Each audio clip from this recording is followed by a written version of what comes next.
தேவனுடைய பரிசுத்த நாமத்திற்கு எல்லா கனமும் மகிமையும் துதியும் சோத்திரம் புகழும் உண்டாவதாக.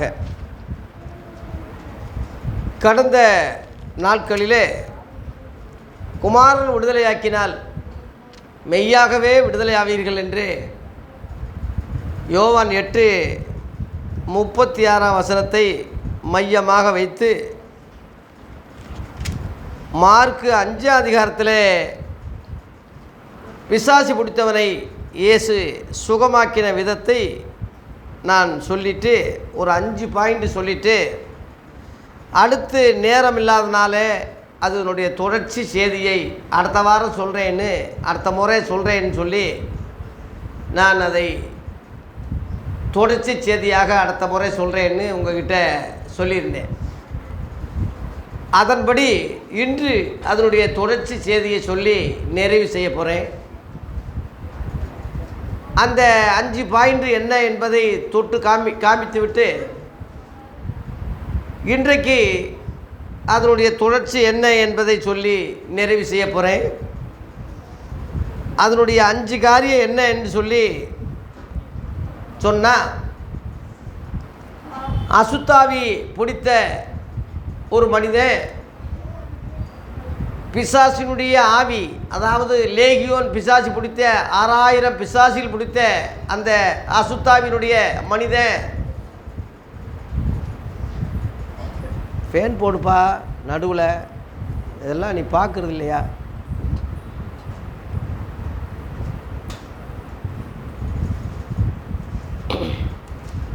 அசுத்தாவி உள்ள மனுஷனுக்கும் அசுத்தாவி நீங்கிற மனுஷனுக்குள்ள வித்தியாசத்தை 2ஆக நான் பிரிச்சிருக்கிறேன்.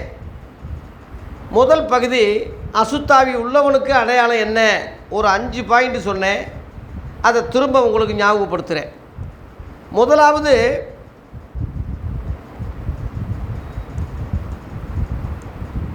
அசுத்தாவி உள்ளவனுடைய குடியிருப்பு கல்லறை, சுடுகாடு, மயானம் அல்லது தனிமை. தனிமையாக இருப்பான், சைக்கோ மாதிரி. யாருக்கிட்டையும் பேச மாட்டான், யாருக்கிட்டையும் கேட்க மாட்டான். 4 சுவருக்குள்ளே தன்னையே அடக்கிக்கிட்டு இருக்கக்கூடியவன் மன நிலைமை பாதித்து மெண்டல் மாதிரி ஆகி அவனை பிசாசி அவனை பயன்படுத்துறதுக்கு வாய்ப்பு இருக்குது. அப்படி ஒரு நிலைமை மார்க் 5 1 20 வரை உள்ள அந்த சம்பவங்களில் ஏற்கனவே விளக்கியிருக்கேன். 2வது அவனுடைய அடையாளம், அவனை அடக்க ஒருவராலும் முடியாதிருந்தது. சங்கிலினால் கட்டினாங்க, இரும்பு சங்கல்னாலே கட்டி அவனை அடக்க பார்த்தாங்க. ஒருவனாலும் அவனை அடைக்க முடியல. அவ்வளோ கொடூரமாக அவன் இருந்தால் சங்கிலியெல்லாம் உடைச்சி போட்டான் இருக்கு. அதுபோல் அசுத்தாவி உள்ளவனுடைய அடையாளம் யார் சொன்னாலும் கேட்க மாட்டாங்க. பாஸ்டர் சொன்னாலும் சரி, மூத்த போதகர் சொன்னாலும் சரி, நண்பன் சொன்னாலும் சரி, அப்பா சொன்னாலும் சரி, அம்மா சொன்னாலும் சரி, நண்பன் சொன்னாலும் சரி, எவன் சொன்னாலும் அதுக்கெல்லாம் விளக்கம் கொடுத்து அதுக்கெல்லாம் ரெடிமேடாக ஒரு பதிலை வச்சு தாண்டி போகிறான் பாருங்க. அவன் இவனோட சேர்ந்தவன் தான். எவ்வளோ சங்கிலி போட்டாலும் அடக்க முடியல. அதுபோல் எவ்வளோ யோசனை சொன்னாலும் கேட்க மாட்டான். ஒருத்தன் ஏதோ ஒரு தப்பு செஞ்சான்னா அவன் பக்கம் நியாயம் இருந்தால் அவன் பேசலாம். 10 பேரை வச்சு பேசும்போது அங்கே நியாயம் கிடைக்கும். 10 பேராக தப்பு சொல்ல போகிறாங்க, 10 பேராக குற்றவாளியாக ஆக்க போகிறாங்க. ஏன் கோர்ட்டுன்னு எதுக்கு இருக்குது, போலீஸ் ஸ்டேஷன் எதுக்கு இருக்குது? நம்மளால் முடியாத சில விஷயங்கள போலீஸ் ஸ்டேஷனுக்கு போகிறோம். அங்கே முடியாட்டினா நிரந்தர தீர்வுக்கு கோர்ட்டுக்கு போகிறோம், ஹைகோர்ட்டுக்கு போகிறோம். இதெல்லாம் எதுக்கு இருக்குது? ஆண்டவர் அதானே சொன்னார், ஒருத்தர் தனித்து இருக்கும்போது அவனுக்கு புத்தி சொல்லு, கேட்காட்டினா 2 பேரோட போய் சொல்லு. அதுக்கும் கேட்காட்டினா சபைக்கு தெரிவி. அந்த சபைக்கு அவன் கீழ்படியாட்டினா அஞ்ஞானியை போலவும் பாவியை போலவும் ஆயக்காரனை போலவும் இருப்பானாக நினச்சிக்க அவனை. அப்படி சொன்னார்ல, அந்த மாதிரி ஆளுகள்லாம் அசுத்தாவி பிடிச்சவன் தான். எல்லாத்துக்கும் மீறி போகிறான் பாருங்க. குற்றம் செய்யாதவங்க யாரும் இல்லை. திருத்திக்கிறணும், 10 பேர் சொல்லும் போது மாற்றிக்கிறணும். ஒரு ஆள் சொல்கிறது பிடிக்கலன்னா 10 பேரை வச்சு பேசு, 10 பேருக்குள்ளே நியாயம் இருக்கும், கண்டிப்பாக இருக்கும். 2 பேர் 3 பேர் என் நாமத்தினால கூடும்போது நடுவில் இருப்பேன்னு சொல்கிறாரு. என்னுடைய நாமம்னா ஜெபத்துக்கு மட்டும் அது பொருந்தாது, சத்தியத்துக்காக, சத்தியம்னா உண்மை, உண்மைக்காக கூடுகிற இயேசு அவர் தானே சத்தியம் சொல்கிறார், நான் தான் சத்தியம் சொல்கிறார்ல. அப்போ உண்மைக்காக கூடுகிற, நேர்மைக்காக கூடுகிற ஜனங்கள் மத்தியில் அவர் நிற்கிறார். அல்லேலூயா. அதுக்கும் நான் கேட்க மாட்டேன்னா, அதுக்கும் கீழ்ப்படிய மாட்டேன்னா, அவனை அஞ்ஞானின்னு சொல்லியிருக்கு இயேசு, ஆயக்காரன்னு சொல்கிறாரு. ஆயக்காரன்னா அந்த பாவிகளுடைய லிஸ்ட்டு, அசுத்தாவினுடைய கிரியை தான். இதுதான் சங்கிலினாலும் கூட கட்ட முடியாத அளவில் உள்ள அந்த பாயிண்ட் 2. மூன்றாவதாக, தன் சரீரத்தை தானே கல்லுகளை வச்சு கீறி கொண்டான், தன்னையே காயப்படுத்தி கொண்டான், தன்னையே அழித்து கொண்டான். இதனுடைய அர்த்தம் இன்றைக்கு என்ன, இன்றைக்கி நம்ம பாணியில் எடுத்துக்கிட்டால் அநேகர் குளிக்கிறது இல்லை, உடம்பை கீறிக்கிறாங்க. சீரட்டு, வெத்தலை பாக்கு, பொடி, கஞ்சா, பாக்கு அப்படியே ஒதுக்குறது, இவை முழுவதும் சரீரத்தை கெடுப்பது தானே. வேசித்தனம், விபச்சாரம் மட்டும் இல்லை, மதுபானம் மட்டும் இல்லை, சின்ன சின்ன பொடி விஷயம். அறிஞர் அண்ணாதுரை பெரிய அறிஞர், WMA படித்தவர், அவர் பேசி பேசியே நாட்டை பிடிச்சவர், அமெரிக்காவிலேயே போய் பிக்காஸ்ன்னு சொல்லி அவங்களையே அலற விட்டவர். அப்பேற்பட்ட பேரறிஞர் சாதாரண ஒரு பொடிக்கு அடிமையானார். பொடி போடாமல் அவரால் எடுக்க முடியாது. எவ்வளவோ பேர் சொல்லி பார்த்தும் அது அவர் கேட்குற மாதிரி இல்லை. கடைசியில் புத்து வியாதி நோய் வந்து அமெரிக்காவுக்கே போனாலும் முடியாமல் இறந்து தான் போனார். சென்னையில் 1.5 கோடி மக்கள் அவருடைய அடக்க ஆராதனைக்கு வந்தாங்க. 1.5 கோடி. அப்பேற்பட்ட செல்வாக்கு உள்ள ஒரு பேரறிஞர் முதலமைச்சர் ஆகி 1 வருஷம் ஆயிடுச்சு. அவர் இருந்திருந்தால் இன்னும் நிறைய நல்ல காரியங்கள் செஞ்சுருக்கலாம் மக்களுக்கு. கெடுத்தது எது? ஒரு பொடி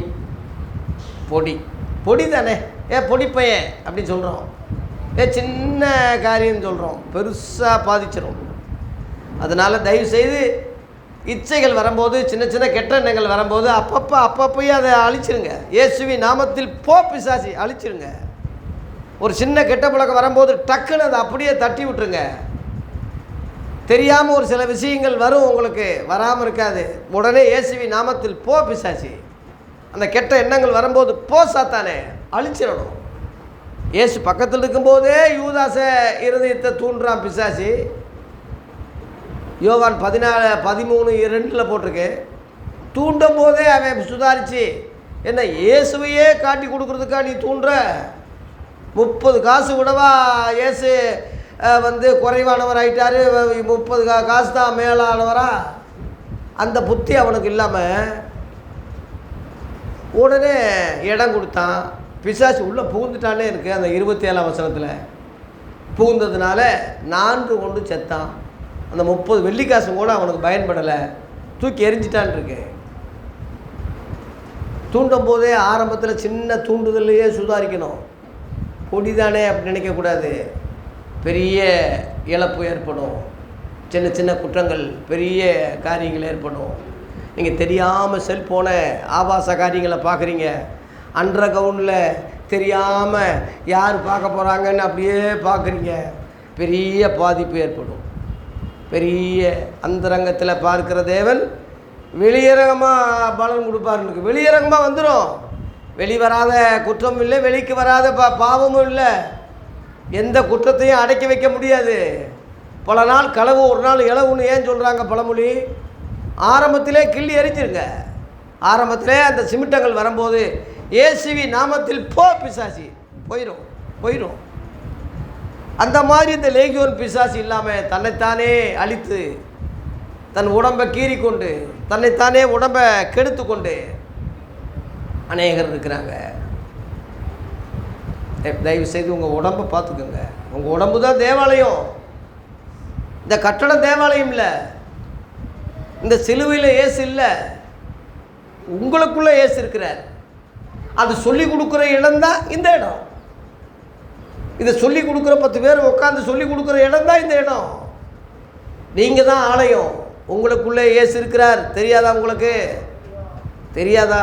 ஆதி அப்போஸ்தலர் அதைத்தான் சொன்னாங்க. 2 கொரிந்தியர் 13:5. 2 கொரிந்தியரில் 13:5 படிங்க. 2 கொரிந்தியரில் 13:5 படிங்க. நீங்கள் விசுவாசம் உள்ளவர்களோ என்று உங்களை நீங்களே, இன்னொருத்தன் உங்களை சோதிக்கணும்னு அவசியம் இல்லை, உங்களை நீங்களே செக் பண்ணி சோதித்து அறியுங்கள். உங்களை நீங்களே பரீட்சை பண்ணி செக் பண்ணி பாருங்க.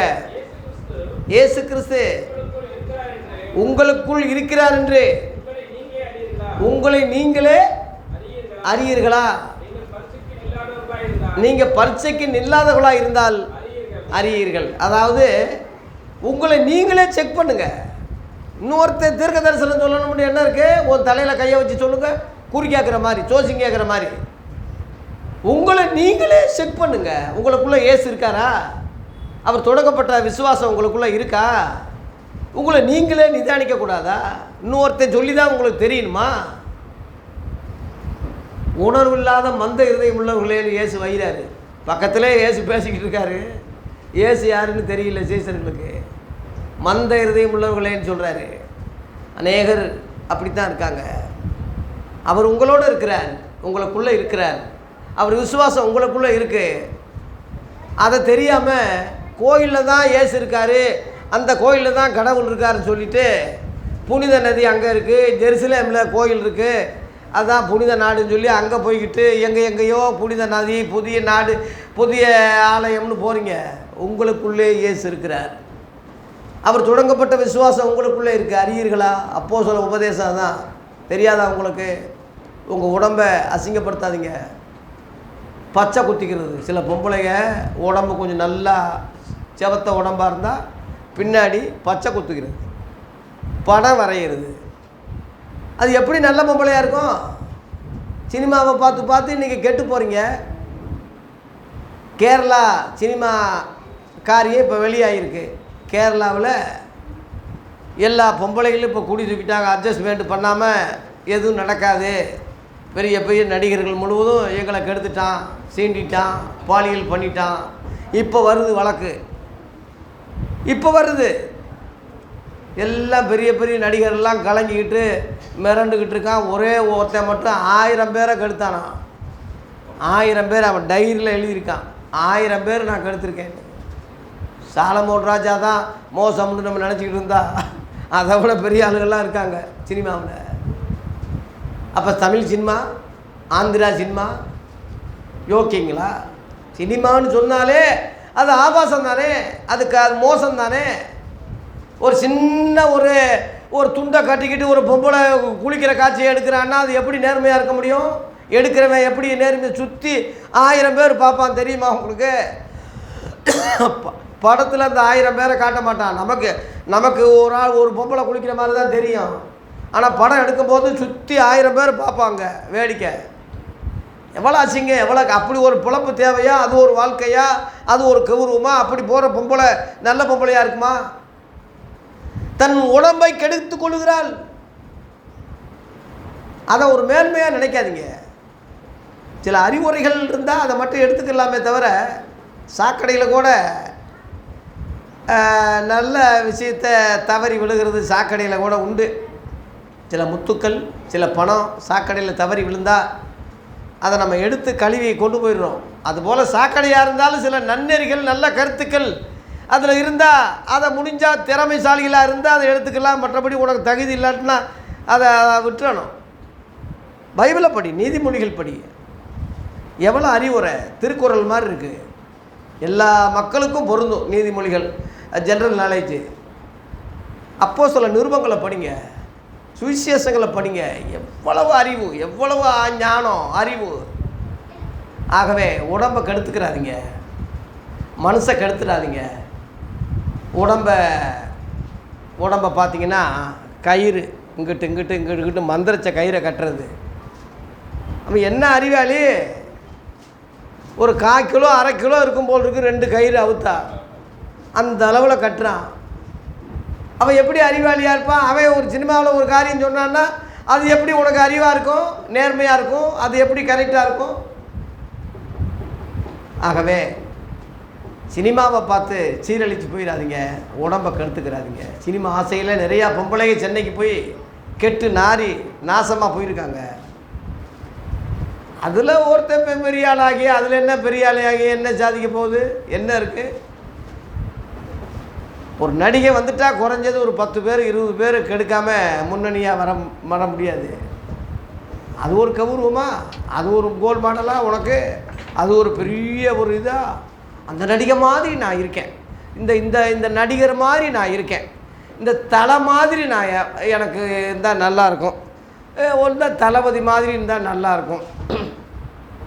அதனால தான் விஜய் வந்து இப்போ நடிகரை கட்சிக்கு வரும்போது இனிமேல் சினிமாவே நடிக்க மாட்டேன் நான். சில நடிகர்லாம் சினிமா நடிச்சுக்கிட்டு, எம்ஜிஆர்லாம் சினிமா நடிச்சுக்கிட்டு பண்ணுவார், ஆட்சி முடிஞ்சோடனே அடுத்து நடிப்பார், சினிமாவை கடைசி வரைக்கும் விடலை அவர்.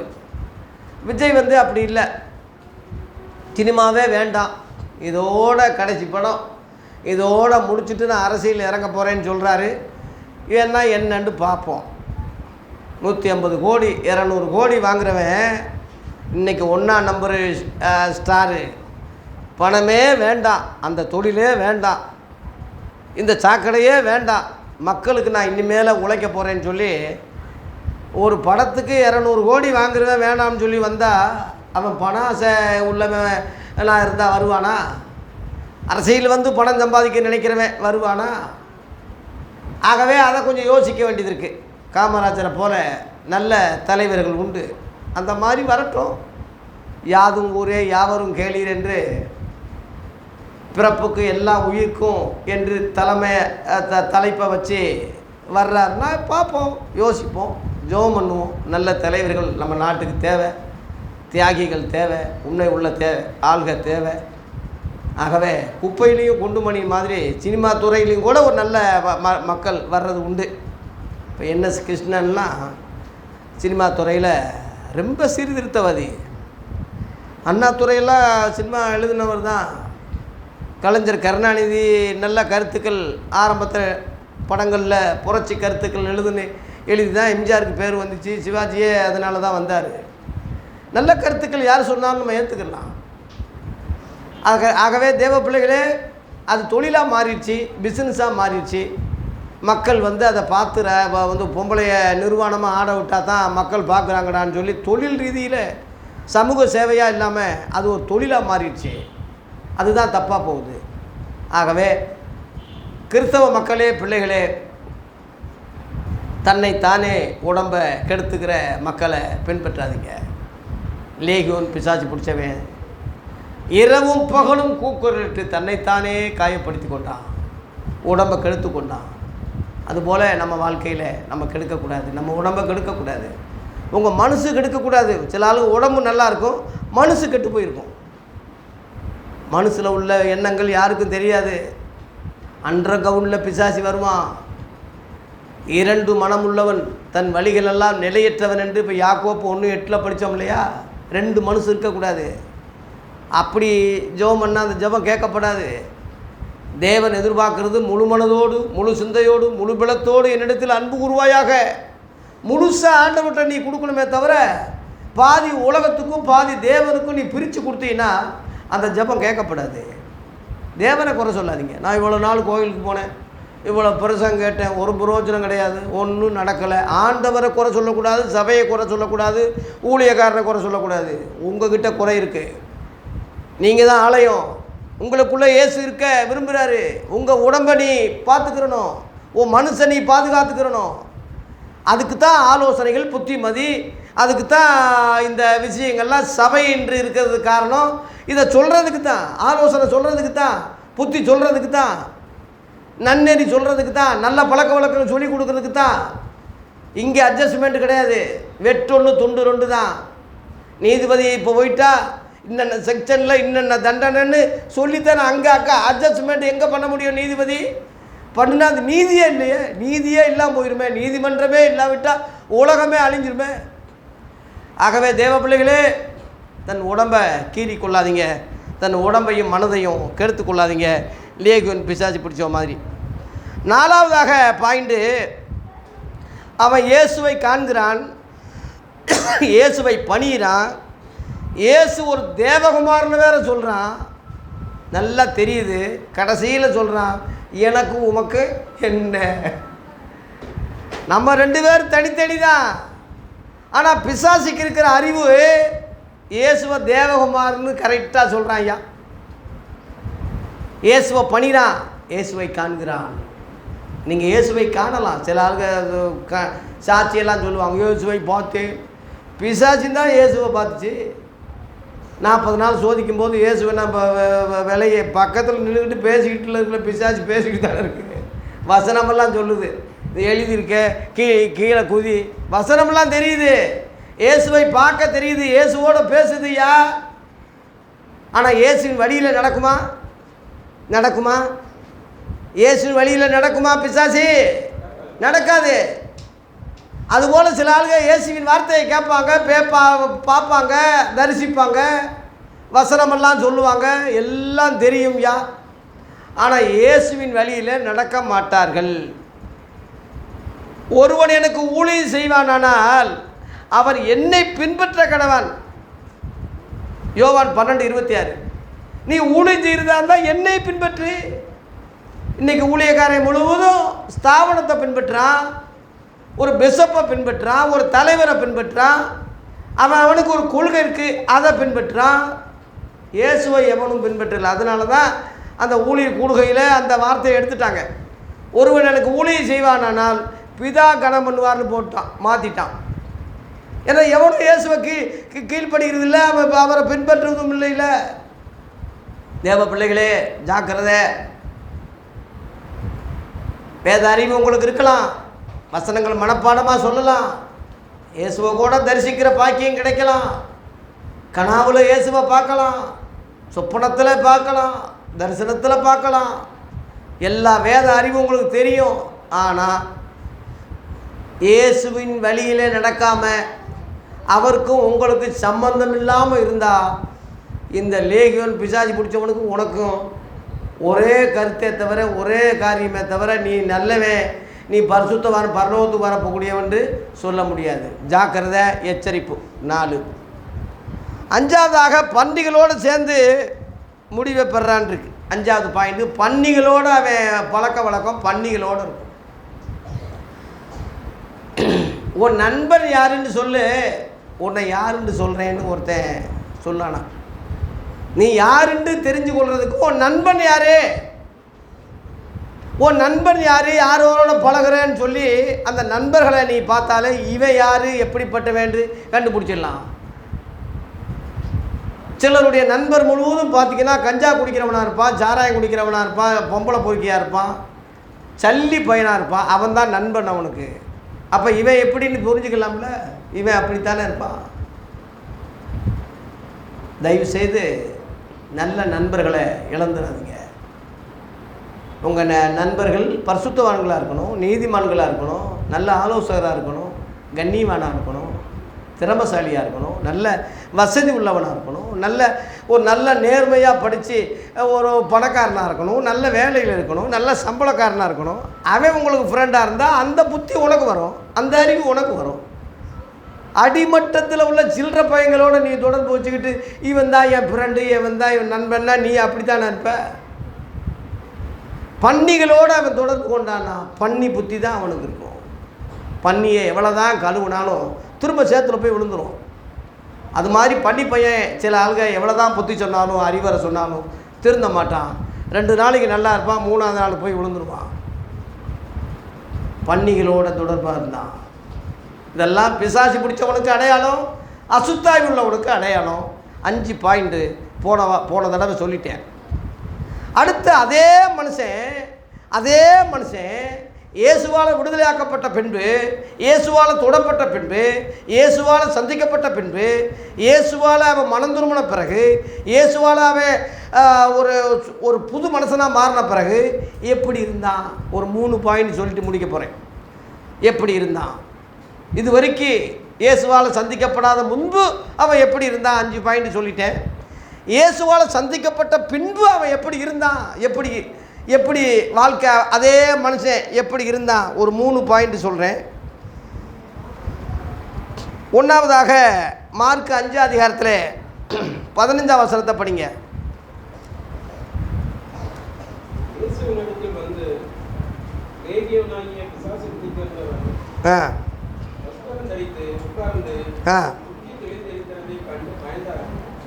இங்கே முதல் பாயிண்ட், இயேசு கிறிஸ்துவால் அவன் சந்திக்கப்பட்ட பின்பு அவனுடைய புத்தி தெளிந்து வஸ்திரம் தரித்து அமைதியாக சாந்தமாக பொறுமையாக உட்கார்ந்துருக்கிறதை ஜனங்கள் கண்டு ஆச்சரியப்படுறாங்க. என்னடா இவனா? தேவன் ஒருத்தனை சந்திக்கும் போது அவன் அமைதியாகிறான், டென்ஷன் வராது, கோவம் அப்படியே பதறுவான். ஜிலால்வ டென்ஷன் தானே அவனுக்கு ஆபத்து, கோபம் தானே அவனுக்கு ஆபத்து. எதுக்கெடுத்தாலும் மூர்க்கமாக கோவப்படுவான். அதுதான் அவன் அழிவுக்கு அடையாளம். இயேசுவால் சந்திக்கப்பட்ட பின்பு கம்ப்ளீட்டாக பொறுமை அடைகிறான், நீடிய பொறுமையாக வந்துடுறான், சாந்த சுரூபியாக மாறிடுறான். இயேசு சொல்கிறார், நான் சாந்தமும் மனத்தாழ்மையுமாக இருக்கிறேன், என்னிடத்தில் கற்றுக்கொள்ளுங்க, அப்பொழுது உங்கள் ஆத்துமாக்களுக்கு இளைப்பாறுதல் கிடைக்கும்னு சொல்லி மத்தேயு 11:29 சொன்னார்ல, அது அவங்ககிட்ட இருக்கும். கிறிஸ்துவின் சிந்தையே அவனிலும் காணப்படும். இயேசுவை அவன் ஏற்றுக்கிட்டான். இயேசு அவனை விடுதலை ஆக்கிட்டாரு. விடுதலையாக்கினவனுடைய அடையாளத்தை சொல்கிறேன். நல்ல வஸ்திரம் தரித்து தெளிந்த புத்தியோடு இருப்பான். தேவ பிள்ளைகளே, இன்றைக்குள்ள கிறிஸ்தவங்க வஸ்திரமெல்லாம் பார்த்தா சினிமாக்காரன் கூட தோற்றுருவான் போல் இருக்கு. அந்த அளவில் ஆடம்பர வஸ்திரம், ஜிகு ஜிகு ஜிகு ஜிகு ஜிகுன்னு ட்ரெஸ்ஸு, ஒரு சட்டையே 1 லட்சத்துக்கு வாங்குறானா கல்யாணத்தில். ஒரு பொம்பளைக்கு டெக்கரேஷன் பண்ணுறதுக்கு 2 லட்சம் 3 லட்சம் ஆடம்பர செலவு, சொகுசு காரு. அடேங்கப்பா, ஊழியக்காரனை சொல்கிறேன், நம்ம இப்போ விசுவாசிகளை கூட சொல்கிறோம், ஊழியக்காரனுடைய மக திருமணம் எவ்வளவு ஆடம்பரம். 2 மகன்களுக்கும் திருமணம் நடந்தது. இதே தேவாலயத்தில் தான் நம்ம நடத்தணும். எவ்வளவு சிறப்பாக, ஆனால் எளிய முறையில், பந்தா இல்லாமல், ஆடம்பரம் இல்லாமல், விரலுக்கேற்ற வீக்கமாக நடத்தி காட்டினோம்ல. அதுபோல் தேவ பிள்ளைகள் கல்யாணத்தில், விழாக்களில் எளிமையை கடைப்பிடிங்க, தாழ்மையை கடைப்பிடிங்க, ஆடம்பரத்தை கடைப்பிடிக்க வேண்டாம். தெளிந்த புத்தின்னு இருக்குங்க, தெளிந்த புத்தி இருக்கும். தெளிந்த புத்தின்னா திராசு மாதிரி இருக்கும். மகன்னு ஒன்றும் இல்லாமல், புருஷன்னு ஒன்றும் இல்லாமல், மனைவின்னு ஒன்றும் இல்லாமல், அப்பாண்டு ஒன்றும் இல்லாமல், அம்மாண்டு ஒன்றும் இல்லாமல், கரெக்டாக திராசு அப்படியே நேராக பிடிச்ச மாதிரி. யாராக இருந்தாலும் நீதி தான், நேர்மை தான், சத்தியம் அதுதான் தெளிந்த புத்தி. அதுக்கு பேர் தான் தெளிந்த புத்தி. அந்த தெளிந்த புத்தியில் தான், அந்த தெளிந்த தண்ணியில் தான் எல்லாத்தையும் பார்க்க முடியும். ஒரு கிணத்துல தெளிந்த தண்ணி இருந்தால் கீழே உள்ளதெல்லாம் நீங்கள் பார்க்கலாம். இந்த அங்கே கடகா இருக்குது, இந்த அங்கே ஒரு கத்தி கிடக்கு, இந்த அங்கே ஒரு அருவா கிடக்கு, இங்கனக்குள்ளே ஒரு சொம்பு கிடக்கு, இந்த அங்கே நண்டு ஓடுது நண்டு, இங்கே மீன் போகுது மீன். தெளிந்த தண்ணியில், கிணத்துல உள்ள தெளிந்த தண்ணியில் இத்தனையும் தெளிவாக நீங்கள் பார்க்க முடியும். அதே தண்ணி கலங்கின தண்ணியாக இருந்தால், அந்த தண்ணியே கலங்கிருச்சுன்னு வைங்களேன், பார்க்க முடியுமா? பார்க்க முடியாது. எல்லாம் இருக்கும், பார்க்க முடியாது. உங்கள் இருதயம் கலங்கின இருதயமாக இருந்தால் ஒன்றும் தெரியாது. உன் இருதயத்தில் என்ன இருக்குன்னு உனக்கே தெரியாது மகளே மகனே. தெளிந்த புத்தி உள்ளவனாக இருந்தால் உன் இருதயத்தில் உள்ளது நீயே கண்டுபிடிக்கலாம்.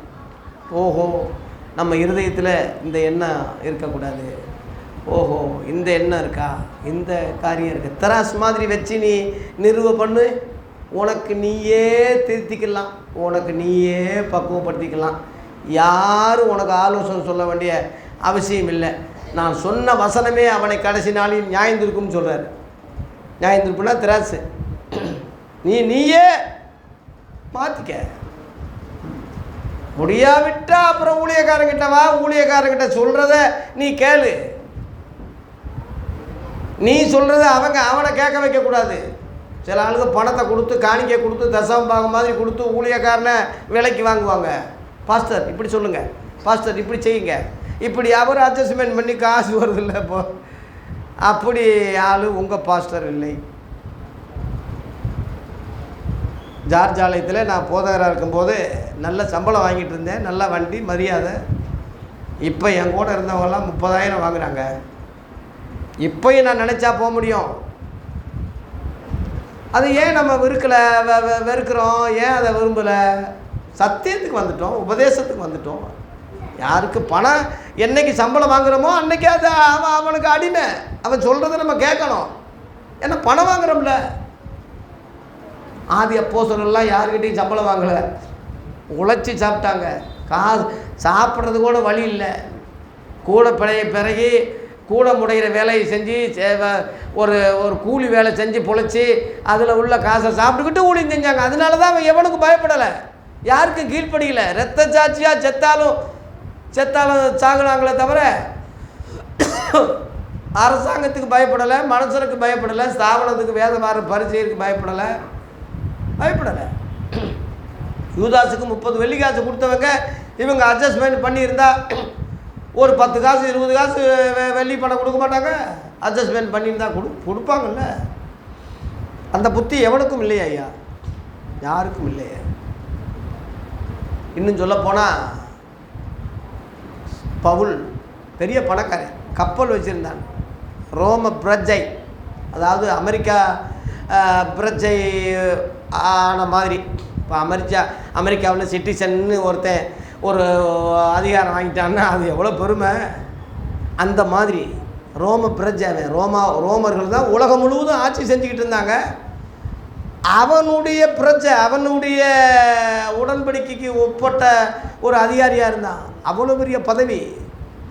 இயேசுவுக்காக என்னைக்கு இயேசுவை சந்தித்தானோ அப்போஸ்தலர் 9ஆம் அதிகாரத்தில் அன்னைக்கோடு அதை விட்டு தொலைஞ்சி நான் என்ன செய்யணும்னு கேட்டான். அப்போஸ்தலர் 9:6 அவன் நடுங்கி திகைத்து, ஆண்டவரே நான் என்ன செய்ய சித்தமாக இருக்கிறீர்? இதுதான் ஐயா கேள்வி.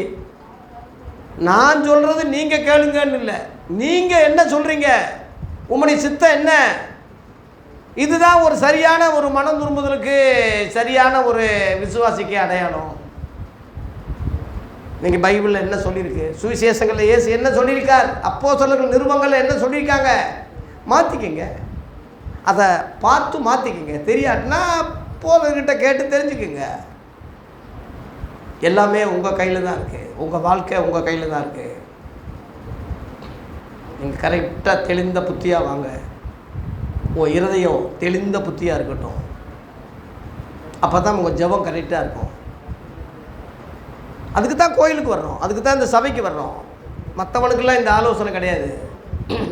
அந்த பாக்கியம் உங்களுக்கு கிடைச்சிருக்கு. நீங்கள் மாற்றிக்கிங்க. தெளிந்த புத்தி நல்ல வஸ்திரம் போடுங்க. நல்லா நாகரிகமாக இருங்க, அநாகரிகமாக போகாதீங்க. அநாகரிகமாக அந்த இங்கனக்குள்ளே கிழிச்சிக்கிறது, பொம்பளைங்க இருந்தால் இங்கனக்குள்ளே கிழிக்கிறது, உடம்பு தெரிகிற மாதிரி. இந்த தொப்புள்ள இப்போ ஓட்ட போடுறான். இப்போ ஒரு பேசினா சென்னையில் பார்த்தேன், தொப்புள் தெரிகிற மாதிரி என்னடானா பேசினா. அது என்னென்ன போட போகிறானோன்னு தெரியல. குளிக்கிற அந்த துண்டோடு வெளியே போனாலும் ஆச்சரியப்படுறதுக்குள்ள இது ஒரு பேசன் நாளைக்கு சொல்லுவான். இதுதான் இப்போ இன்னைக்குள்ள பேசன் சொல்லுவான் போல் இருக்கு நாளைக்கு. அந்த மாதிரி இன்றைக்கி உடைகள் சீர்கட்டு வேசிகளுடைய ஆடைகளாக இன்றைக்கி கேவலமாக உடம்பெல்லாம் தெரிகிற மாதிரி ட்ரெஸ் போடுறான். உள்ள பனியன் கூட போடாமல் எவ்வளோ கேவலமாக இருக்குது. இன்றைக்கி நம்ம கையிலேயே பிசாசி வந்துட்டான். Cellphone, Facebook. ரொம்ப ஜாக்கிரதை. இப்படி வந்தால், இப்படி தொட்டால், இப்படி நல்ல ஒரு நியூஸில் இப்போ பேப்பர் கூட கெட்டு போச்சு பாருங்கள். ஒரு தினத்தந்தி பேப்பர் படித்தா எல்லாம் சினிமா நியூஸாக தான் இருக்குது, எல்லாம் விளம்பரமாக தான் இருக்குது. தவிர நல்ல முக்கியமான விஷயங்கள் அங்கே இங்கே தான் பார்க்க வேண்டியதாக இருக்குது. உலகம் முழுவதும் பொல்லாங்கனுக்குள்ளே கிடக்கல. 1 யோவான் 5:19 போட்டிருக்கு. இந்த உலகம் பிசாசுக்குள்ளே இருக்குது, தெரிஞ்சுக்க. அதனால் அவன் ஆட்சி, அவன் அதிகாரம், அவன் ஆடம்பரம் தான்.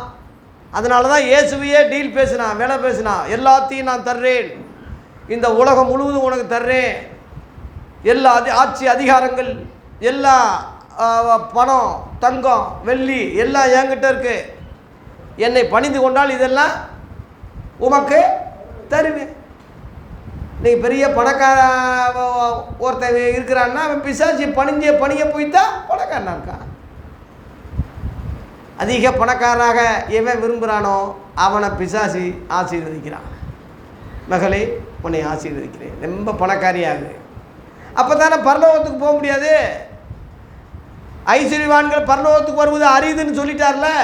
அப்போ பிசாசுடைய எண்ணம் எல்லாரும் ஐஸ்வர்யவான்களாகட்டும், எல்லாம் பணக்காரங்காகட்டும். ஏன் அவன் தான், அதனால தான் நம்ம பரலோகம் போகிறது அரிதாக போயிடும். எப்படி இந்த தந்திரம் எவனாவது ஊழியக்காரன் சொல்லி கொடுக்குறான்? இன்றைக்கி எல்லாம் பணம் வரும், ஆசீர்வாதம் வரும், பங்களா வரும், கார் வரும், இப்படித்தான் சொல்லி நாசமாக போகிறானே தவிர பரலோகத்தை பற்றி சொல்கிறதுக்கு நாதி இல்லை. போன வாரம் என் மகன் மூத்தவன் ஐசக்கு பரலோகத்துக்கு யார் போவார்கள் என்ற தலைப்பில் அருமையான ஒரு செய்தியை சென்னையிலிருந்து ஊழியக்காரங்க எல்லாம் கேட்டோம் நாங்கள். அருமையான ஒரு செய்தி. இன்றைக்கி பரலோகத்தை பற்றி பேசுகிறதுக்கு நாதியே இல்லை, நித்திய ஜீவனை பற்றி பேசுகிறதுக்கு நாதியே இல்லை, நியாயந்தீர்ப்பை பற்றி பேசுகிறதுக்கு நாதியே இல்லை, ஆண்டுடைய வருகை பற்றி பேசுகிறதுக்கு எந்த துப்பும் கிடையாது. இதெல்லாம் வேதனையான காரியம். தேவ பிள்ளைகளே, உன் உடையில் இயேசுவை காட்டணும். நாகரிகமாக ட்ரெஸ் பண்ணு, அநாகரிகமாக ட்ரெஸ் பண்ணாது. ஆடம்பரம் வேண்டாம் நமக்கு. எளிய முறையிலேயே நான் நினச்சா கோட்டு போட முடியாதா? டை கட்டி கோட்டு போட்டு டை இந்த முடிய டை அடிச்சுக்கிட்டு அப்படியே ஒரு 20 வயசு இளவட்ட மாதிரி என்னை காட்டக்கூடாதா? முடியும்ல, எனக்கு முடியும். ஆரம்பத்தில் சினிமாக்கார வெறி பிடிச்சவன் தான் நான். கர்த்தருக்குள்ளே வரும்போது வளர வளர என்னை மாற்றிக்கிட்டேன். எல்லாவற்றையும் அனுபவிக்க எனக்கு அதிகாரம் உண்டு. ஒன்றிலும் நான் அடிமைப்பட மாட்டேன். லேலுயா, நம்மளால் முடியும். ஏன் புருஷனுக்கு தெரியாமல் ஒரு பாவம் செய்ய முடியாதா? மனைவி தெரியாமல் ஒரு பாவம் செய்ய முடியாதா? ஏன் ஊழியக்காரருக்கு இப்போ நான் பார்த்துக்கிட்டா இருக்கான்? செய்ய முடியும், ஆனால் அது கூடாது. லேலுயா, என்னால் முடியும். காற்றுக்கென்ன வேலி, கடலுக்கென்ன மூடி, மங்கை வெள்ளம் பொங்கும் போது எவனும் அடக்க முடியாதுன்னே சொல்கிறேன். ஒரு கவிஞர் எழுதுறான். பொம்பளை நினைச்சா எதையும் சாதிக்க முடியும், ஆனால் கூடாது. கர்த்தருக்கு பயந்த பிள்ளைகள் கூடாது. எத்தனையோ பொம்பளைங்க புருஷனுக்கு தெரியாமல் காசு வாங்கி, பணம் வாங்கி, லட்சக்கணக்கில் வாங்கி பெரிய அளவில் இருக்கும். நம்ம இப்போ சத்தியமூர்த்தி நகரத்திலே எடுத்துக்கிட்டா அந்த ஊருக்கேற்றபடி, பேருக்கேற்றபடி ஊர் இல்லை. லட்சக்கணக்கில் ஆன்லைனில் விளையாடி, சூது விளையாட்டு, இந்தியா பங்கு சந்தை, இன்றைக்கி உலகம் முழுவதும் இன்றைக்கி பணத்தில் லோன் வாங்கி மகளிர் குழுவில் போட்டு எல்லாம் கடன்காரனாக தான் இருக்கான். இது ஒரு சாபம் இல்லையா? அப்படி வாங்கி நம்ம கட்டடம் கட்ட வேண்டிய அவசியம் இல்லை. அந்த கட்டடத்தில் நம்ம நீங்கள் இருப்போமா? செத்துட்டா ஒரு நாள் பாடியை வைக்க சொல்லு, அந்த பார்ப்போம். தூக்கு. நீ கட்டின வீடு எங்கே? உன் சொந்த பந்தம் எங்கே? யாருக்கு நீ உழைச்ச அவங்கெல்லாம் எங்கே இருக்காங்க? பரலோகத்துக்கு நீ அனாதியாக தான் போகணும். நியாயந்திருக்கப்பட்ட நரகத்துக்கு போயிட்டா அவ்வளோதான். அதை நினச்சி நீ வாழு மகளே, அதை நினச்சி நீ வாழு. இந்த உலகத்தில் கொஞ்ச காலம் வாழ போகிறோம்.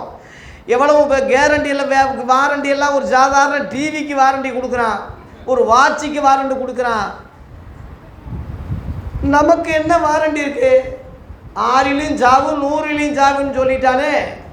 எந்த நேரத்தில் நீங்கள் பேப்பர் படிங்க, எத்தனை பேர் இன்றைக்கி செத்துருக்கானோ, எத்தனை பேர் இன்றைக்கி ஆக்சிடெண்ட்டில் சாகுறானோ, எத்தனை பேர் தூக்கு போட்டு கடன் தொல்லையில் சாகுறானோ. பணம்னு நாய் பேயா அலையிறிய. உனக்கு அறிவு இருக்கா? உனக்கு பரலோகத்தில் சேர்த்து வை. யாருக்கும் அன்பின் கடனே இல்லாமல் எவனுக்கும் கடன் படாத. வட்டிக்கு கொடுக்காத, வட்டிக்கு வாங்காத. ஒரு விசுவாசி, உண்மையான ஒரிஜினல் விசுவாசி வட்டிக்கு ஆசைப்படவே கூடாது. அவன் வட்டி கொடுக்குறவே சந்தோஷமாக கொடுக்க மாட்டான், சபிச்சுட்டு தான் கொடுப்பான். இந்த பாரு வந்துட்டான், வட்டி வாங்க வந்துட்டான், நல்லா இருப்பாளா, நாசமாக போவாளா, கடன் வாங்கி அது இது, அந்த சாபம் உனக்கு பலிக்கும். 10 பேருடைய சாபம் உன் தலையில் வந்து இறங்கும். அது எப்படி உனக்கு ஆசீர்வாதம்? அது எப்படி உனக்கு நல்லா இருக்கும்? உன் பணம் ஆஸ்பத்திரிக்கு போகும், வீண் செலவு போகும், திடீர்னு செலவு வரும். போதும் என்கிற மனதுடனே கூடிய தெய்வ பக்தியே மிகுந்த ஆதாயம். இந்த உலகத்தில் நம்ம ஒன்றும் கொண்டு வந்ததும் இல்லை, கொண்டு போதும் கிடையாது. உண்ணவும் உடுக்கவும் நமக்கு உண்டாயிருந்தால் போதும். கடன் இல்லாமல் ஒரு சின்ன சேமிப்பு, உன் பிள்ளைகளுக்கு ஒரு வீடு, உழுகாத வீடு, அதெல்லாம் நியாயம்தான். அதெல்லாம் இல்லைன்னு ஒரு கார் இருந்தால் கார் வாங்கிக்க. போக்குவரத்துக்கு இன்றைக்கி கார் தேவை, ஒரு பைக் தேவை. அதெல்லாம் நான் குறை சொல்லலை. அளவுக்கு அதிகமாக ஆசைப்படாத, அளவுக்கு அதிகமாக நீ எண்ணாத. எவ்வளோ பணம் இருந்தாலும் பத்தலை. இன்னும் யாராவது லோன் கொடுக்குறானா, ஏதாவது கடன் கொடுக்குறானா, ஏதாவது ஒரு ஸ்கீம் வந்திருக்கா, கையெழுத்து போடு, அதை போடு, இங்கே போடு. நாய் பேயா ஏன் அலைகிற? கிறிஸ்தவர்களே, பரலோகத்தை தேடு. முதலாவது தேவனுடைய நீதியை தேடு, தெளிந்த புத்தியை தேடு, அமைதியை தேடு, சமாதானத்தை தேடு, சந்தோஷத்தை தேடு. அதிக பணம் இருக்கிறவனுக்கு சந்தோஷம் இருக்காது தெரியுமா? அதிக பணம் இருந்தால் நிம்மதி இருக்காது, தூக்கம் வராது தெரியுமா உங்களுக்கு? பணக்காரன் முழுவதும் கெட்டு நாசமாக தான் போயிருக்கான் இன்றைக்கி. பணக்காரன் முழுவதும். ஒரு சில பணக்காரங்க வித்தியாசமாக இருக்காங்க. அவங்க ஏழைகளுக்கு தர்மம் பண்ணுறாங்க, அனாதை ஆசிரமத்துக்கு எழுதி வைக்கிறாங்க பணத்தை. நல்ல பணக்காரர்கள் அதான் அரிதுன்னு சொன்னார். பரலோகத்துக்கு ராஜ்யத்துக்கு ஐஸ்வர்யவான்கள் வருவது அரிது. அப்போ அரிதாக நல்லவங்க கூட பணக்காரர்களாக இருக்காங்கன்னு தான் அர்த்தம். நான் எல்லாரையும் சொல்லலை. ஆனால் 99% பணம் இருந்தால் அவன் மோசமாக தான் போவான். அதனால் தேவ பிள்ளைகளே, தெளிந்த புத்தியை சம்பாதிங்க. நல்ல வஸ்திரம், அது ரட்சிப்பின் வஸ்திரம், நீதியின் சால்வை, துதியின் உடை, அமைதி, சாந்தம், சமாதானம். இயேசுவால் தொடப்பட்டவனுடைய அடையாளம், முதல் தகுதி, அவனை பார்க்கும்போது அப்படி இருக்கும். இயேசு கண்ணை பார்த்தே ரொம்ப பேர் திருந்தினாங்களாம். அவர் கண் பார்த்த உடனே டக்குன்னு கொடூரமாக வந்தவங்க அப்படியே பின்வாங்குறாங்களாம். இயேசுவை பார்த்து ரொம்ப பேர் இடறி அப்படியே போர் சேவல் விழுந்துட்டாங்க என்று கெச்சமனை தோட்டத்தில். ஏன்னா அவர் கண் பவர், சாந்தமுள்ள பார்வை, அந்த கண்ணில் அவ்வளவு அமைதி. இது காப்பி அடித்து தான் பல்லாண்டு வாழ்களை எம்ஜிஆர் நடித்தான். ஒன்றே குலமுண்டு பாடுவோம், ஒருவனே தேவண்டு பாடுவோம்னு சொல்லி அந்த 5 குற்றவாளிகளை திருத்துறதுக்கு கண்ணை சாந்தமாக இயேசு மாதிரி காட்டினாங்க. ஆகவே இயேசுவின் கண்கள் சாந்தமான கண்கள், அவருடைய பார்வை ரொம்ப அருமையாக இருக்கும். இயேசு பேதுருவை பார்த்த உடனே அவன் மனம் கசந்து அழுதான். இயேசுவை நோக்கி பார்க்குறாரு, மனம் கசந்து அழுதான். இயேசுவின் கண்கள் ஊருடைய உன்னை பார்த்தா நீ அழுவ, மனம் திரும்புவ. ஐயோ மறுதளிச்சிட்டேன்னு பேதுரு அழுத மாதிரி நீ அழுதுவ. இயேசுவின் கண்கள் எப்போதும் உன்னை பார்த்துக்கிட்டே இருக்குது தெரியுமா உங்களுக்கு? தெளிந்த புத்தியாக இருந்தால் உனக்கு தெரியும். அமைதி, சாந்தம், பொறுமை அவனிடம் காணப்பட்டது. அல்லேலூயா. இரண்டாவதாக, இயேசுவால் சந்திக்கப்பட்டவன் எப்படி இருந்தான்? இரண்டாவது பாயிண்ட்டு, மார்க்கு 5:18 படிங்க.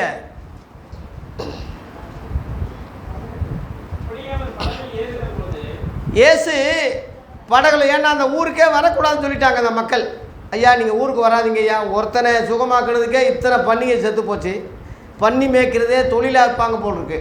இந்த ஊருக்குள்ளே வந்தால் எத்தனை பேய் இருக்கோ, எத்தனை பன்னி சாக போகுதோ, எங்கள் தொழிலே அற்று போகுது சாமி, நீ ஊரை விட்டு முதல் காலி பண்ணு சாமின்னு சொல்லி இயேசுவை ஊருக்குள்ளே வராதிங்கன்னு சொல்லி கும்பிடுறாங்க. அதுக்கு மீறி அப்படித்தான் நான் வருவேன், வானமும் பூமியும் எனக்கு எல்லா அதிகாரம் கொடுக்கப்பட்டிருக்கு, அப்படித்தான் நான் ஊழியம் செய்வேன் அப்படி இன்னைக்குள்ள கிறிஸ்தவ மாதிரி சொல்லலை இயேசு. அப்படியா, வேண்டாமா, நான் சரி போகிறேன் அப்படின்னு சொல்லி படகை ஏறி ரிட்டர்னில் போகிறாரு. போகும்போது அவன் என்ன சொல்கிறான், அந்த பிசாசு பிடிச்சவன் சுகமானவன் என்ன சொல்கிறான் அங்கே படிங்க.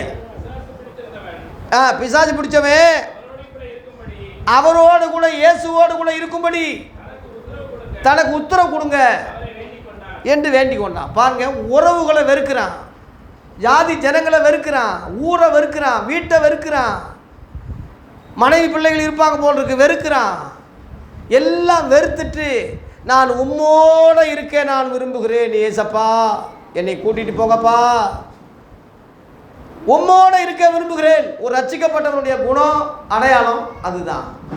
தகப்பனையாவது தாயையாவது என்னிலும் அதிகமாக நேசிக்கிறவன் எனக்கு பாத்திரம் அல்ல. நீ உண்மையிலே இயேசுவால் தொடப்பட்டவனாக இருந்தா உலகத்தில் உள்ள எல்லாத்தையும் விட இயேசுவோட இருக்க ஆசைப்படுவாய். நீ உண்மையிலே ரட்சிக்கப்பட்டவனாக இருந்தா உன் உயிரை விட இயேசுவை நேசிப்ப.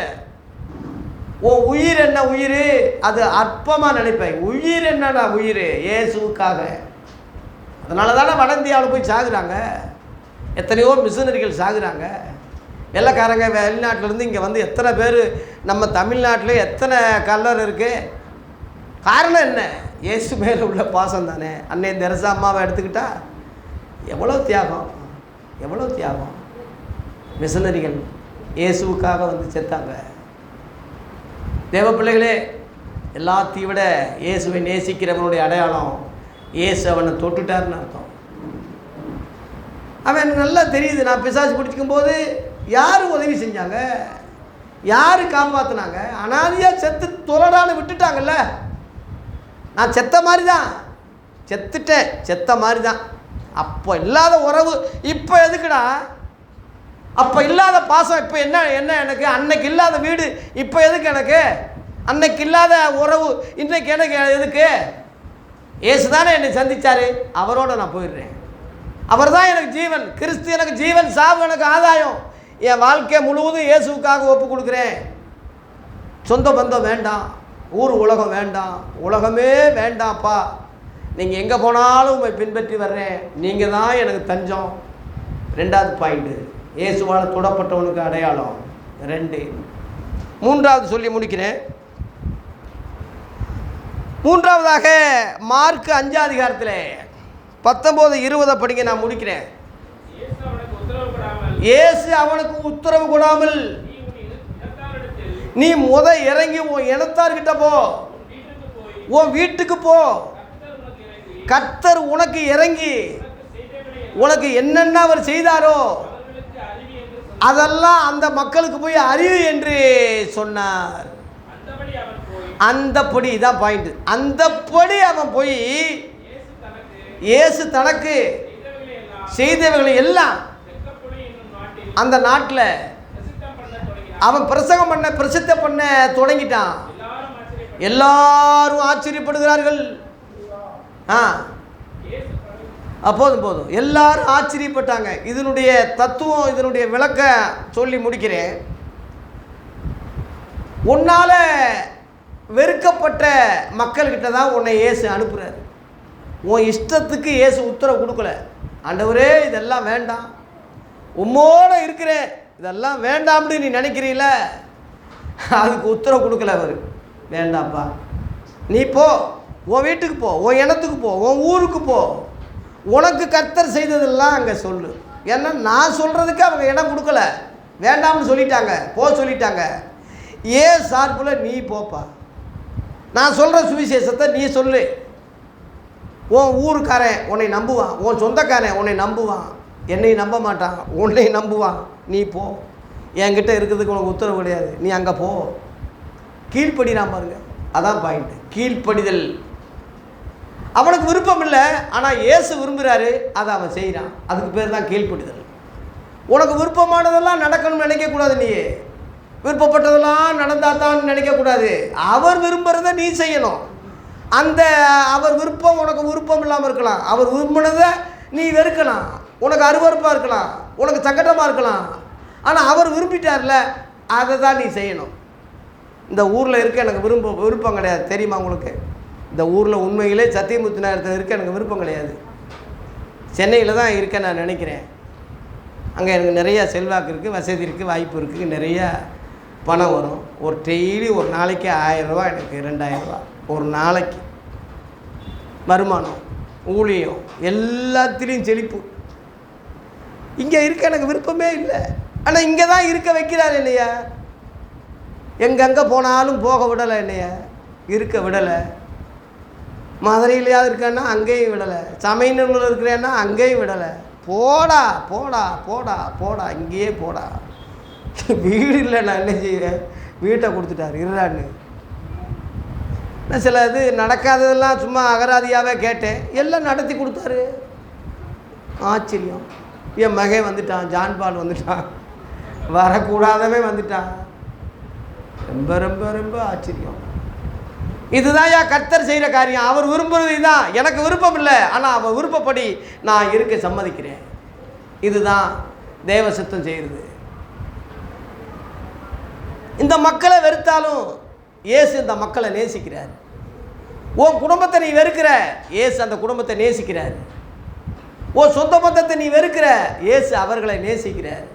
உன்னை கொண்டு சுவிசேஷம் சொல்ல உன்னை அழைச்சிருக்காரு. நீ அதை புரிஞ்சிக்க. இயேசு ஊழியத்தை சொந்த ஊரில் தான் ஆரம்பித்தார். இன்னும் சொல்ல போனால் சொந்த வீட்டிலையே ஆரம்பித்தார். சொந்த வீட்டிலையே 4 தம்பி அவருக்கு, 2 பேர் அப்போஸ்தலர்கள் ஆகிட்டாங்க, யாக்கோப்பும் யூதா. இன்றைக்கி யாக்கோப்பு படித்தோம்ல, அவன் இயேசுவின் சகோதரன். இன்னொருத்தன் யூதா, ஒருத்தன் வெளிப்படுத்துகிற விசேஷத்துக்கு முன்னாடி ஒரு தாள் இருக்கும்ல, அவன் சகோதரன். அதில் 2 பேர் வந்து ரசிக்கப்பட்டு ஊழியக்காரங்களாக வந்துட்டாங்க. குடும்பத்தில் இவர் சாட்சி. 2வது 30 வயசுக்கு மேலே ஊழியத்தை தொடங்கினார். சொந்த ஊரில் தொடங்கினார். சொந்த இனத்தில் தொடங்கினார். காணாமல் போன ஆடுகளாகி இஸ்ரவேல் வீட்டாருக்கே அனுப்பப்பட்டேன்னு சொன்னார். அதனால் நீ உன் ஊழியம் உன் சொந்தக்காரங்கிட்ட, உன் ஊரில், உன் வீட்டில், உன் அம்மா அப்பா கிட்ட தொடங்கணும்.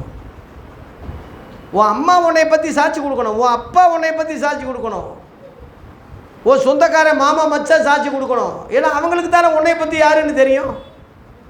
நீங்கள் இந்த ஊரில் நான் ஊழியம் செய்கிறேன்னா என் சொந்தக்காரங்கிட்ட கேளு, என் மகன் ஜான் பால்கிட்ட தனியாக கேளு, என்னை பற்றி கேளு, என் மூத்த மகன்கிட்ட கேளு, மருமகிட்ட கேளு, என் மனைவிகிட்ட கேளு, என் பிள்ளைகிட்ட கேளு, ஏன் சொந்த பந்தம் ஊருக்கு பொதுமக்கள் இருக்காங்கல்ல, இயேசுவுக்கே சம்பந்தம் இல்லாமல் அவங்ககிட்ட கேளு. பால் முருகேசன் பாஸ்டர் எப்படின்னு கேளு, மதுரையில் கேளு, நான் எங்கெங்கே இருந்தோனோ அங்கேயெல்லாம் கேளு, என்னை பற்றி கேளு. தேவன் அந்த சாட்சியை தான் எதிர்பார்க்குறாரு. ஒருவன் தன் சொந்த ஜனங்களையும் 1 தீமோத்தேயு 5:18 படிங்க. 1 தீமோத்தேயு 5:18. ஒருவன் தன் சொந்த ஜனங்களையும் விசேஷமாய் தன் வீட்டாரையும் விசாரியாமல் போனால் அவன் விசுவாசத்தை மறுதலித்தவனும் அவிவிசுவாசியிலும் கெட்டவனாக இருப்பான்னு போட்டு. சொந்த ஜனங்களை விசேஷமாக உன் வீட்டாரை விசாரி. ஊருக்கெல்லாம் உபதேசம் பண்ணுறேன்னு என் வீட்டுக்காரர்களை நரகத்துக்கு விட்டுறக்கூடாதுல்ல. முத என் வீட்டில் தான் நான் ஊழியத்தை ஆரம்பித்தேன். எங்கள் அண்ணன், அக்கா, என் மாமா, என் மதினி குடும்பத்தில் தான் ஆரம்பித்தேன். ரட்சிக்கப்பட்டாங்க. இன்றைக்கி ஊழியக்காரங்களாக இருக்காங்க. என் அப்போஸ்தல உபதேசத்தில் அவங்க வராத ஒரு குறையாக எனக்கு இருந்தாலும் ஏதோ ஊழியக்காரனாக இருக்கான், விசுவாசியாக இருக்கான்ல. எங்கள் அக்காரெலாம் விசுவாசத்தில் கர்த்தருக்குள்ளே தான் மறித்தாங்க. அவங்க அடக்க ஆராதனை ரொம்ப சிறப்பாக இருந்துச்சு. அது போதும் எனக்கு. சொந்த வீட்டில் நான் ஆரம்பித்தேன், சொந்த பூமி இந்த ஊரில் ஆரம்பித்தேன். எத்தனையோ ஊழியர்கள் இங்கே எழுப்பியிருக்காங்க, எத்தனையோ மக்கள் ஞானஸ்நானம் பெற்றிருக்காங்க. இந்த ஊரில் மூத்த போதகர் யார், இயேசு கிறிஸ்துவை கண்டுபிடிச்சது சொன்னது யார், இந்த ஊரில் கேளு. இந்துக்கிட்ட கேளு, ஊழியக்காரங்கிட்ட கேட்டால் சொல்ல மாட்டான். இந்துக்கள்கிட்ட கேளு, அவன் சொல்லுவான். பால் முருகேசன் பாஸ்டர் தான் ஆரம்பித்தார். இந்துக்கள் சொல்லுவாங்க, ஐயா உன் சொந்த ஜனங்களில் உன் ஊழியம் தொடங்கட்டும், உன் வீட்டார் இடத்துல தொடங்கட்டும். உன் மனைவி, உன் மகன், உன் புருஷன், உன் அப்பா, உன் அம்மா ஏன் வரல? இவ்வளோ நாள் விசுவாசி, உங்கள் அப்பா நான் பெரிய விசுவாசின்னு சொல்கிறேன். ஏன் அவங்கள ரசிக்க முடியல? ஏன் அவங்களையே கொண்டு வர முடியல? என் மகன், என்னுடைய மகன், மருமக எல்லாம் கோயிலுக்கு வர்றாங்க. அவங்கள ஆதாயப்படுத்தியிருக்கல. நம்ம சாட்சி தான்.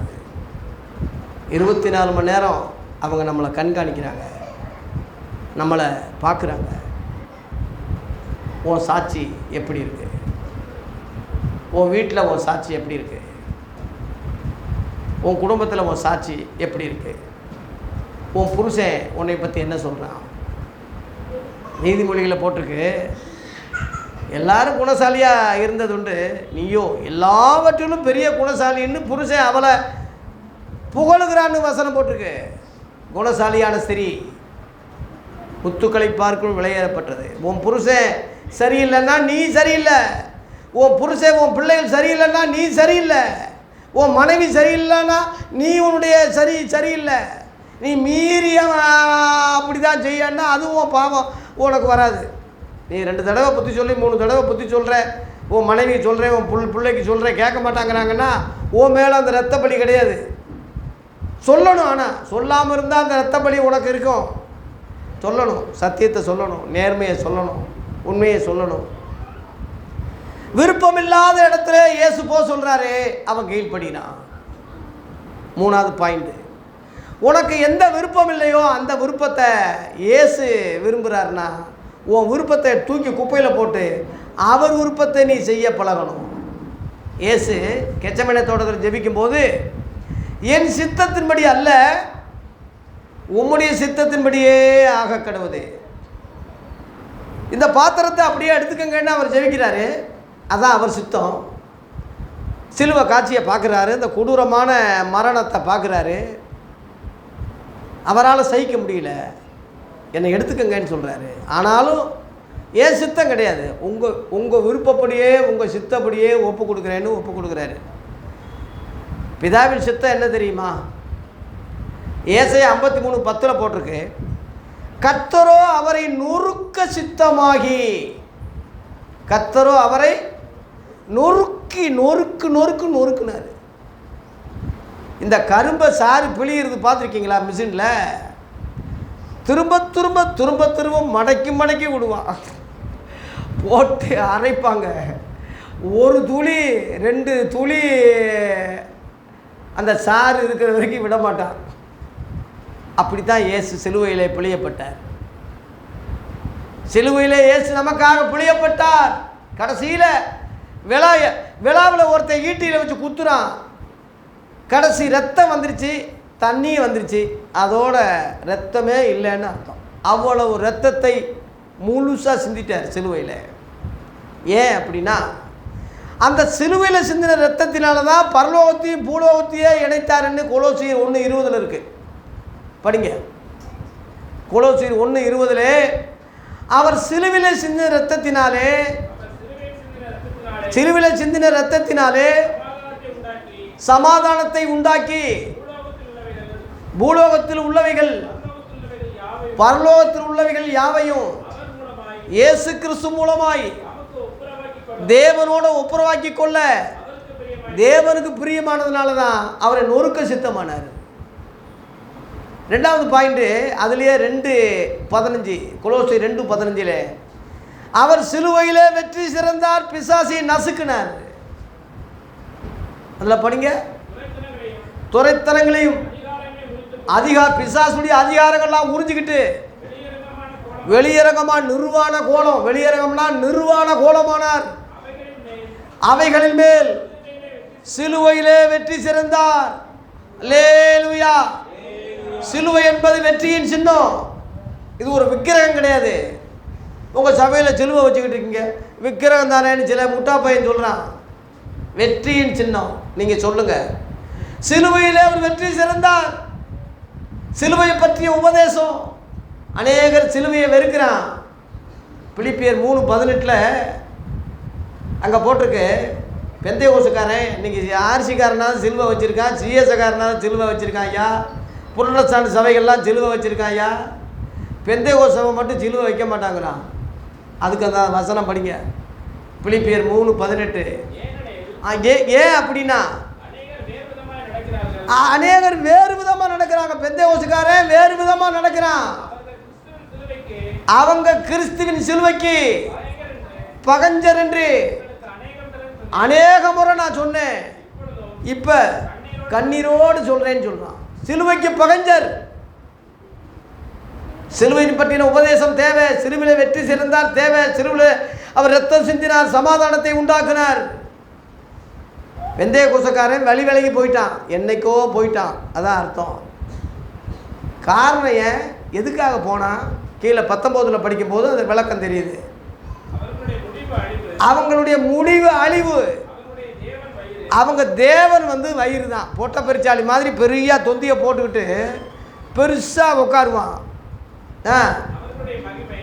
அவங்க மகிமை லட்ச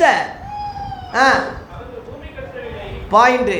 அவங்க பூமிக்கு எடுத்தவைகளை எவனாவது பரலோகத்தை பற்றி சொல்கிறானா, நியாயத்தை பற்றி சொல்கிறானா, ரெண்டாம் வருகை பற்றி சொல்கிறானா, எடுத்துக்கொள்ளதை பற்றி சொல்கிறானா, அந்திகிறிஸ்துவை பற்றி சொல்கிறானா, 1000 ஆண்டு அரசாட்சியை பற்றி சொல்கிறானா, எவன் சொல்கிறான்? இன்றைக்கி எல்லாம் பூமிக்கு எடுத்தவங்களையே யோசிக்கிறான், சிந்திக்கிறான், பூமிக்கு எடுத்தவங்களையே பேசுகிறான். அவங்க தேவன் வயிறு, அவங்க முடிவு அழிவு. ஆனால் நம்முடைய குடியிருப்போ, கிறிஸ்தவங்களுடைய குடியிருப்போ, நம்ம பெந்தை கோசுக்காரன் இல்லை, கிறிஸ்தவன். நம்ம ஆர்சி இல்லை, கிறிஸ்தவன். நம்ம புரொட்டஸ்டாண்ட் இல்லை, நம்ம கிறிஸ்தவன். நம்ம 7ஆம் நாள் சபை இல்லை, கிறிஸ்தவன். நம்ம பைபிள் மாணாக்கள் இல்லை, நம்ம கிறிஸ்தவன். நம்ம யெகோவா சாட்சி கிடையாது, நம்ம கிறிஸ்தவன். எத்தனையோ சாமனங்களை பேரை வச்சுக்க, நம்ம கிறிஸ்தவன். கிறிஸ்தவன் என்ன சொன்னா? 20. நம்முடைய குடியிருப்போ பரலோகத்தில் இருக்கிறது. அங்கே இருந்து கர்த்தராக இருக்கிற இயேசு கிறிஸ்து என்னும் இரட்சகர் வர எதிர்பார்த்து கொண்டிருக்கிறோம். வெயிட்டிங் லிஸ்ட்டில் இருக்கோம். நம்முடைய குடியிருப்பு பரலோகத்தில் இருக்கு. அல்லேலூயா. இதுதான் ஒரிஜினல் கிறிஸ்தவன். ஸ்தாபனங்களை பின்பற்றாதீங்க, தலைவர்களை பின்பற்றாதீங்க, இன்னைக்குள்ள நாதாரிகளை எவனையும் பின்பற்றாதீங்க. இயேசு நேற்றும் இன்றும் அவர் என்றும் மாறாதவராக இருக்கிறார். அவரால் நியமிக்கப்பட்ட ஆதி அப்போஸ்தலர் அஸ்திவாரத்தில் தான் சபையை கர்த்தர் கட்டுறார். அதுக்கு மூலக்கல் இயேசு, தலைவர் தலை இயேசு. ஆதியமும் அந்தமாக இருக்கிறார், முந்தினவர் பிந்தினவராக இருக்கிறார். அவர் சொல்கிறதா உனக்கு வேதமே தவிர எவனோ சொல்கிறதில்லை, எங்கேயோ படிக்கிறது இல்லை. லண்டனில் படித்தேன், அமெரிக்காவில் படித்தேன். நீ எங்கே படித்தாலும் இயேசுக்கிட்ட படுறா. இயேசு சொல்கிறாரு, என்னிடத்தில் கற்றுக்கொள்ளுங்கன்னு சொல்கிறாரு. அப்பொழுது உங்கள் ஆத்துமாக்களுக்கு அங்கே லேவி ஊழியம், அங்கே மோசே செஞ்சான், அங்கே அத்தனை பேரை வெட்டினா, அத்தனை பேரை குத்துனா, அதெல்லாம் பூர்வத்தாருக்கு உரைக்கப்பட்டது. மகனே, நான் உங்களுக்கு சொல்லுகிறேன்னு சொல்கிறாரே, அதுதான் நமக்கு போதனை. எவன் இன்னைக்கு பகுத்தறிவோடு சொல்கிறான்? ஆகவே எல்லா சபைகளையும் சிலுவை வைங்க. சிலுவையில் விக்கிரகத்தை வைக்காதீங்க, சிலுவை வைங்க. சிலுவை வெற்றிக்கு அடையாளம், சமாதானத்துக்கு அடையாளம்.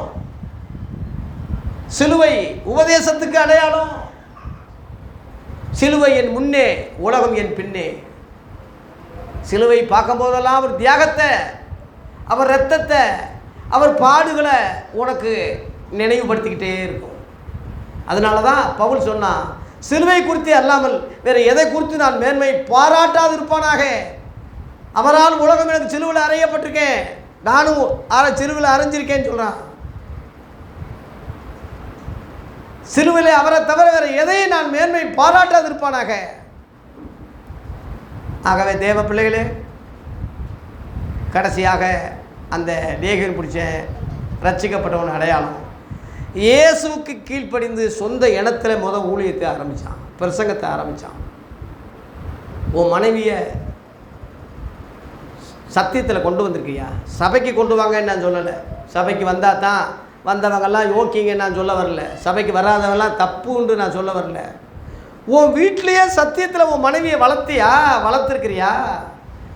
மீறி திமுறா போனான்னா போகட்டும், அதுக்கு நீ உடன்பட்டதில்லை. உன் மகளை கொண்டு வந்திருக்கிறியா? உன் மருமகனை கொண்டு வந்திருக்கிறியா? உன் மகனை கொண்டு வந்திருக்கிறியா? உன் அப்பாவை கொண்டு வந்திருக்கிறியா? உன் அம்மாவை கொண்டு வந்திருக்கிறியா? உன் தங்கச்சியை கொண்டு வந்திருக்கிறியா? உன் சகோதரனை கொண்டு வந்திருக்கிறியா? பாதாளத்தில் வருதுயா ஒருத்தருக்கு புத்தி, வேதனை வந்துக்கிட்டு இருக்கான், அங்கே வருது புத்தி. ஐயோ, எனக்கு 5 சகோதரர்கள் உண்டு, அவர்களும் இந்த வேதனை உள்ள இடத்துக்கு வராதபடி ஐயா இந்த லாசருவை அனுப்பி சுவிசேஷம் சொல்ல வைங்கன்னா அப்போ வருதுயா புத்தி. அப்போ என்ன செய்ய?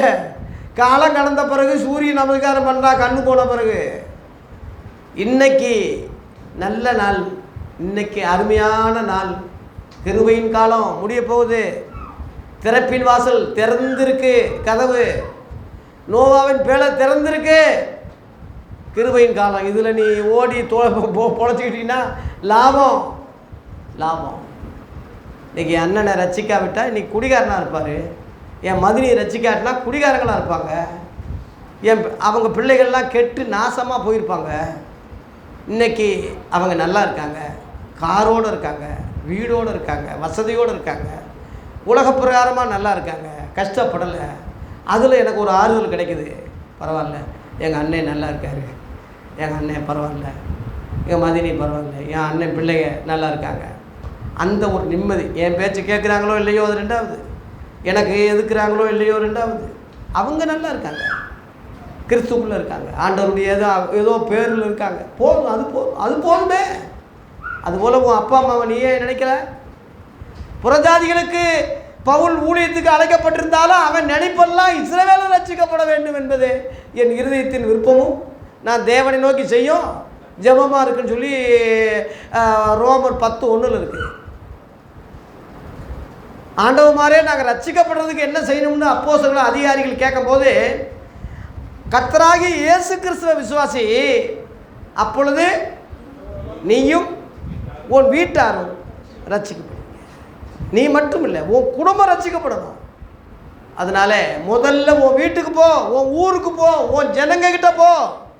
அவங்க என்ன ஏற்றுக்கல. எங்கள் சத்தியமூர்த்தி நகரத்தில் ஒரு 30 வருஷம் 40 வருஷத்துக்கு முன்னாடி எவனும் செருப்பு போட்டு வரக்கூடாது, உள்ள செருப்பு போட்டு வர மாட்டாங்க, பயம், வாக்கு விட்டுருவாங்கன்னு. இந்த ஊரில் யாரும் சுவிசேஷம் சொல்ல முடியாது, ஊழியம் செய்ய முடியாது.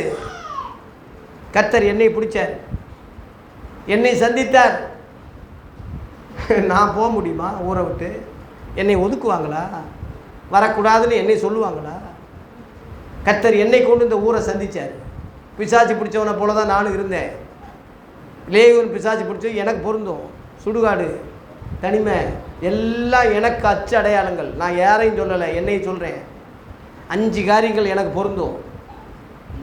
இப்போ 3 காரியங்களும் எனக்கு பொருந்துது. இப்போ 3 காரியங்களும் பொருந்தது. 5 காரியங்கள் ரட்சிக்கப்படாமல் இருக்கும்போது பொருந்தது. 3 காரியங்கள் ரட்சிக்கப்பட்ட பிறகு எனக்கு பொருந்தது. என்ன பொருந்தது? தெளிந்த புத்தி, அமைதி, நேர்மை. 2வதாக இயேசுவோடு இருக்க எனக்கு ஆவல். அதனால தான் ஊரை விட்டுட்டே நான் சாத்தூருக்கு போனேன், சென்னைக்கு போனேன், எல்லாத்தையும் வெறுத்து போனேன். ஆனால் 3வது பாயிண்டில் இயேசு உன் ஊரில் போய் சுவிசேஷம் சொல்லு, உன் சொந்த ஜனங்களில் சொல்லுன்னு சொல்கிற மாதிரி திரும்ப இங்கேயே வந்து இருக்கேன். எனக்கு பொருந்தது, உங்களுக்கும் பொருந்தணும், உங்களுக்கும் பொருந்தணும். ஒரு பையன்கிட்ட கேட்குறேன், இந்த 5 பிரசங்கம் அவனுக்கு ஏதாவது ஒன்று பொருந்துதா, மனம் திரும்பினானான்னு சொல்லி அந்த 5 பாயிண்ட் பிரசங்கத்தையும் போன வீடியோவில் போட்டு கேட்டுட்டு ஆவலோடு கேட்குறேன்.